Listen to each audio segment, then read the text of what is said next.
Welcome friends, প্রত্যেকে স্বাগত আমাদের ইউটিউব চ্যানেলে। যে সমস্ত ভিউয়ার্সরা প্রথমবার চ্যানেলটি দেখছেন তারা অবশ্যই চ্যানেলটিকে সাবস্ক্রাইব করে দেবেন এবং চ্যানেলের পাশে থাকা বেল আইকনটি প্রেস করবেন যাতে এই ধরনের খবরাখবর সবচেয়ে আগে সবচেয়ে দ্রুত আপনার কাছে পৌঁছে যায়। তো আমরা সম্প্রতি জানি যে মহামান্য হাইকোর্ট একটি অর্ডার পাস করেছেন, যেখানে গিয়ে 2014 টেট পাস থেকে যে সমস্ত যোগ্য বঞ্চিত যারা আছে, যারা প্রমাণ করতে পারবেন, তাদের ক্ষেত্রে একটি নতুন করে ভ্যাকান্সি চেয়ে পাঠিয়েছে রাজ্য সরকারের তরফ থেকে, এবং সেই ভ্যাকান্সির উপর তাদের যদি অ্যাকোমোডেট করা সম্ভব হয় কোর্ট সেটা পারমিট করবে।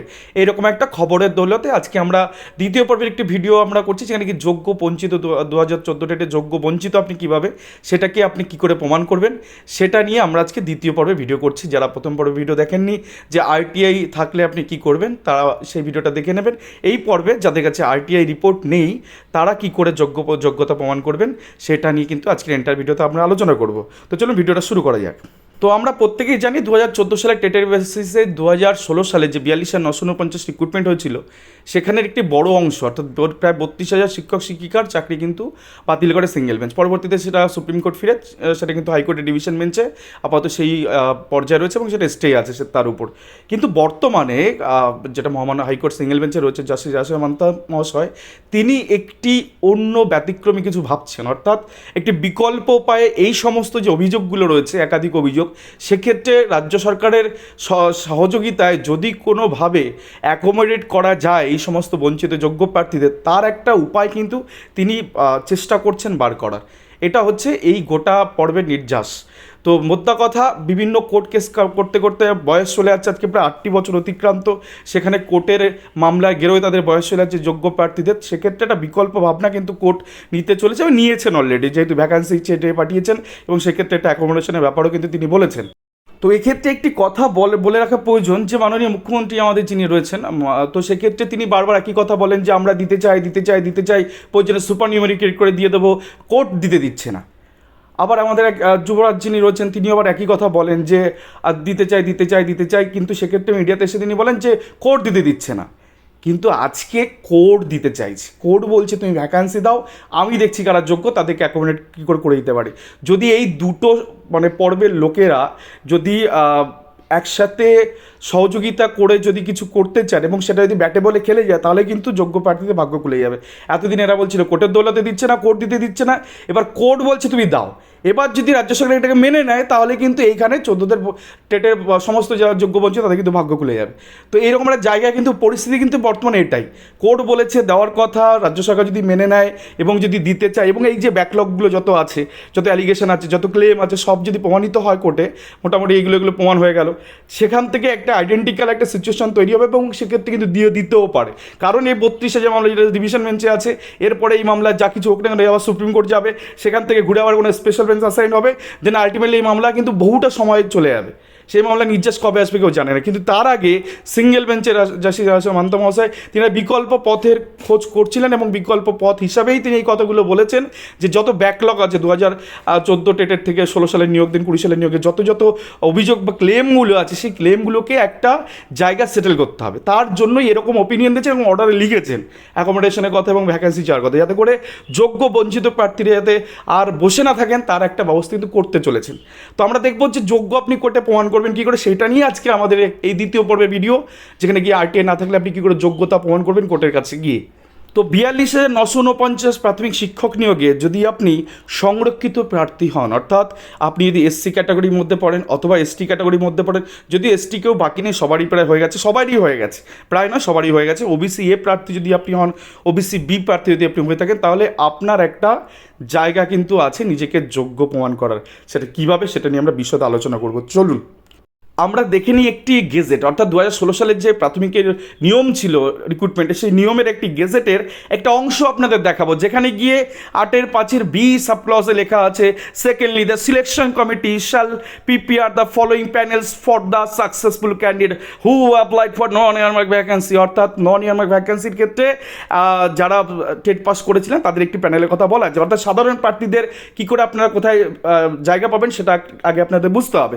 নম্বর 1, a panel of all selected candidate in a district, অর্থাৎ একটি জেলার সেই সমস্ত নির্বাচিত প্রার্থী, নেমলি আনরিজার্ভ ক্যাটাগরি। এই আনরিজার্ভ ক্যাটাগরি মানে হচ্ছে সাধারণ ক্যাটাগরি, তার মানে হচ্ছে জেনারেল ক্যাটাগরি, তার মানে হচ্ছে ওপেন ক্যাটাগরি। তিনটে সিমিলার ম্যাটার, একই জিনিস। আনরিজার্ভ, জেনারেল, ওপেন ক্যাটাগরি মানে একই জিনিস। তো আনরিজার্ভ ক্যাটাগরি কম্প্রাইজ অর্থাৎ অংশীভূত হবে of the name of the candidate belonging to general category and reserve category of scheduled caste, scheduled tribe, OBC A, OBC B and PH category, serially ascending to the descending order of the merit as per the existing vacancy medium wise। অর্থাৎ মোদ্দা কথা, এই যে unreserved vacancy সেখানে কারা কারা সুযোগ পাবে? প্রথমে জেনারেল এবং রিজার্ভ ক্যাটাগরি অর্থাৎ SC ST OBC OBCB সবাই মিলেমিশে এই আনরিজার্ভ ভ্যাকান্সিতে আগে সেখানে গিয়ে কী করবে? সেখানে পার্টিসিপেশন করবে। এখানে যারা মেরিটের ভিত্তিতে থাকলো তারা থাকলো, যেখানে যারা পেলো না, এই যে রিজার্ভ ক্যাটাগরি যারা অর্থাৎ SC ST OBC OBC যারা পেলো না তারা কী করবে? সেকেন্ডটা দেখে নাও, a panel of all selected reserved category candidates in a council, namely scheduled caste, scheduled tribe, OBC A, OBC B and physically handicapped PH candidate in the respective category as per the statutory reservation rule। অর্থাৎ reservation rule মোতাবেক যারা open সিটে বা unreserved সিটে বা general সিটে যারা পেলো না, দেন তারা নিজের নিজের ক্যাটাগরিতে আসবে। এখান থেকে এইটুকু তো পরিষ্কার যে একজন SC ক্যান্ডিডেট, একজন OBC A ক্যান্ডিডেট, একজন OBC B ক্যান্ডিডেট, একজন ST ক্যান্ডিডেট তারা আনরিজার্ভ বা জেনারেলও তারা থাকছে আর তার সাথে তারা নিজের ক্যাটাগরিতেও থাকছে। তো চলুন এটাকে একটু সহজভাবে বুঝে নিই। একটা ট্রেনের ঘটনা আপনাদের শোনাবো। ধরে নিন একটি লোকাল ট্রেনের ক্ষেত্রে কেউ ধরে নিন SC OBC A OBC B ST এরা হচ্ছে মহিলা, অর্থাৎ মহিলা মানে ফিমেল পার্সন। তো সেক্ষেত্রে একটা ট্রেন মানে গোটা একটা লম্বা ট্রেন, সেই ট্রেনের মধ্যে আপনি দু জায়গায় মহিলা হিসেবে আপনি দু জায়গায় উঠতে পারবেন। একটা হচ্ছে জেনারেল কম্পার্টমেন্টে উঠতে পারবেন, আর নাহলে লেডিস কম্পার্টমেন্টে আপনাকে উঠতে হবে। তো এই দু জায়গায় আপনি উঠতে পারবেন। এবার বিষয়টা হচ্ছে দু জায়গায় আপনাকে যদি সুযোগ না দিয়ে কেউ যদি শুধুমাত্র মহিলা সিটের জায়গা মানে মহিলা কম্পার্টমেন্টে শুধু সুযোগ দেয়, তো সেক্ষেত্রে এটা অন্যায় হবে। কারণ গোটা ট্রেনটায় আপনি উঠতে পারেন, আপনার ক্ষমতা আছে SC ST OBC হলে আপনি আনরিজার্ভ সিট বা জেনারেল কম্পার্টমেন্টে উঠতে পারছেন। আবার এক ক্ষেত্রে কী হচ্ছে, আপনি নিজের যে ফিমেল কম্পার্টমেন্ট হচ্ছে সেখানে আপনি উঠতে পারছেন। এই দু জায়গায় আপনার ওঠার সুযোগ ছিল, কিন্তু এই প্রাথমিক শিক্ষা পর্ষদ যে বাসু কোম্পানিকে দিয়েছে সেখানে শুধুমাত্র আপনাকে ওই ফিমেল কম্পার্টমেন্টে দিয়ে দিয়েছে। এখন আপনি দাবি জানাচ্ছেন যে না, আমি ওখানে শুধুমাত্র যোগ্য ছিলাম না, আমি জেনারেল কম্পার্টমেন্টে আমার ওঠার সুযোগ ছিল, আপনি কেন দেননি আমাকে সেই সুযোগ? এই করতে করতে আপনি ওখানে আমাকে ঢুকতে দিলেন, আমি এই প্ল্যাটফর্মে বসে আছি, 8টা বছর থেকে ট্রেনটা চলে গেছে, আলটিমেট ট্রেনটা যে গন্তব্যে গিয়ে যেটা পাওয়ার কথা ছিল সেটা তো পেলামই না। 8টা বছর আজকে আমি স্টেশনে দাঁড়িয়ে প্রতীক্ষা করছি। যাই হোক, রুলস থেকে এটুকু আমরা বুঝে গেলাম যে একজন SC ST OBC OBC B প্রার্থী তারা দুটো জায়গায় তারা থাকতে পারেন, একটা আনরিজার্ভ সিটে বা জেনারেল সিট বা ওপেন ক্যাটাগরিতে, আর একটা হচ্ছে নিজের ক্যাটাগরিতে, অর্থাৎ SC ক্যাটাগরিতে অথবা ST ক্যাটাগরিতে অথবা OBC A ক্যাটাগরিতে অথবা OBC B ক্যাটাগরিতে। তো মোদ্দা কথা, দুটো জায়গায় আপনাকে দেখতে হবে যে দু জায়গায় আপনি এলিজিবল কিনা। দুটো জায়গায় এক জায়গায় আপনি এলিজিবল হলেই আপনি কিন্তু যোগ্যতা প্রমাণ করতে পারবেন।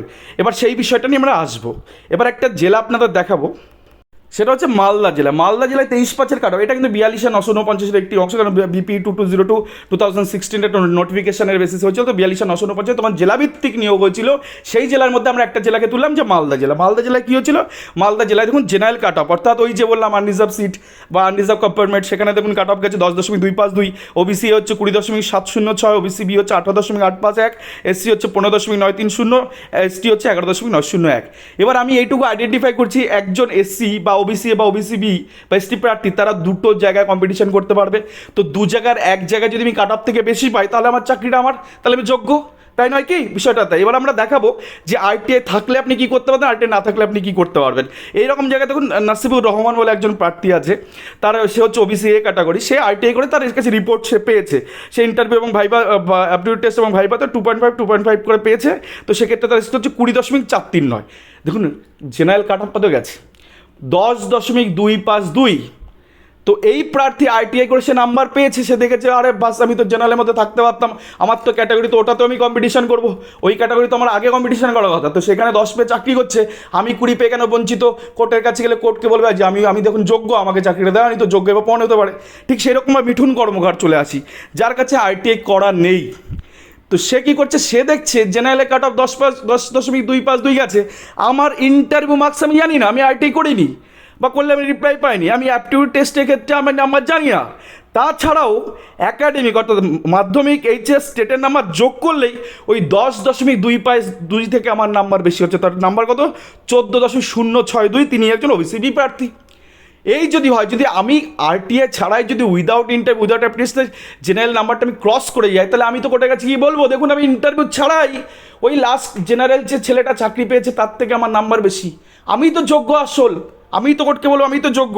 তো এইভাবে কিন্তু আপনি প্রমাণ করতে পারবেন যদি জেনারেল কাট অফ থেকে আপনার কাট অফ, যদি আপনার নাম্বার স্কোর যদি ইন্টারভিউ এবং অ্যাপটিটিউড ছাড়াই যদি বেশি হয়, সেক্ষেত্রেও কিন্তু আপনি কোর্টের দ্বারস্থ হতে পারবেন এবং যোগ্য হিসেবে বিবেচিত হবেন কোর্টের চোখে।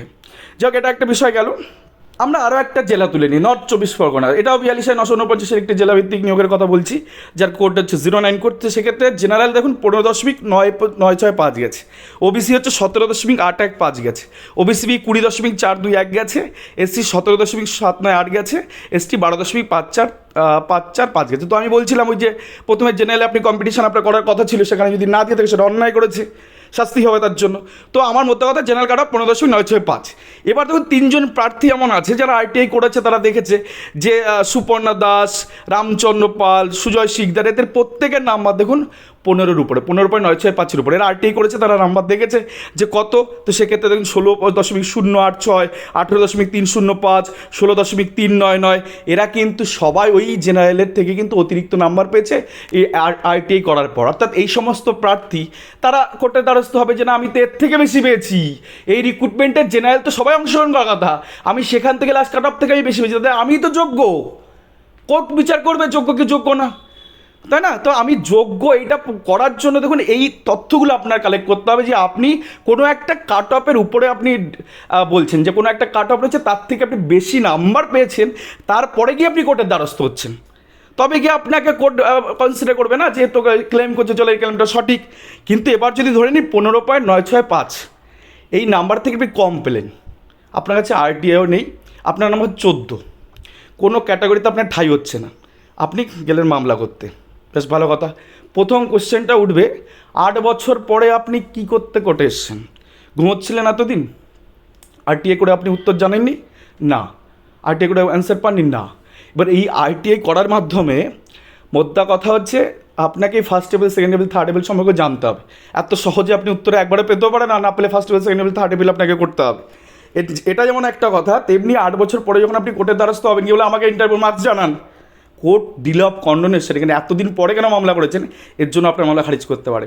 এই জন্য গ্রাউন্ডলেসভাবে কোর্টের কাছে গেলে কিন্তু আপনি যোগ্য বলে প্রমাণিত হবেন না, আপনাকে ঠোস সাবুত দরকার, অর্থাৎ উপযুক্ত প্রমাণ দরকার। একটা যেটাকে আপনি পাখিচ্ছ করছেন, সেখান থেকে অন্তত আপনার নাম্বারটা উইদাউট ইন্টারভিউ, উইদাউট অ্যাপটিটিউড হয় বেশি হতে হবে, নাহলে আরটিআই আপনার কাছে নিয়ে কিন্তু অবশ্যই আপনাকে কী করতে হবে, যে দেখাতে হবে যে আমার আরটিআই সমেত এই থেকে আমার নাম্বার বেশি, তাহলে আমি ডিজার্ভিং ক্যান্ডিডেট। তো আশা করি গোটা বিষয়টা বোঝাতে পেরেছি যে নিজেকে যোগ্যতা প্রমাণ করার জন্য কোন কোন চাবিকাঠিগুলো দরকার। আমরা একটা ছোট্ট ইনিশিয়েটিভ নিয়েছি টিআরসি ইউটিউব চ্যানেলের পক্ষ থেকে। এই নিচে ডেসক্রিপশন বক্সে আমাদের একটি লিঙ্ক রয়েছে, যেখানে গিয়ে আমাদের গোটা ওয়েস্ট বেঙ্গলটা জুড়ে আমরা অনেকগুলো গ্রুপে ভাগ করে দিয়েছি জেলাভিত্তিক। সেই গ্রুপে গিয়ে কী করে সহজে 20 টাকা দিয়ে আইটিআই করতে পারবেন, তার জন্য আপনার নির্দিষ্ট গ্রুপে আপনি এখানে অ্যাড হয়ে যান, আর অ্যাড হয়ে কিন্তু সেই গ্রুপের সঙ্গে থাকুন, সেখানে ফার্দার আপডেটগুলো পাবেন। ধন্যবাদ সকলকে।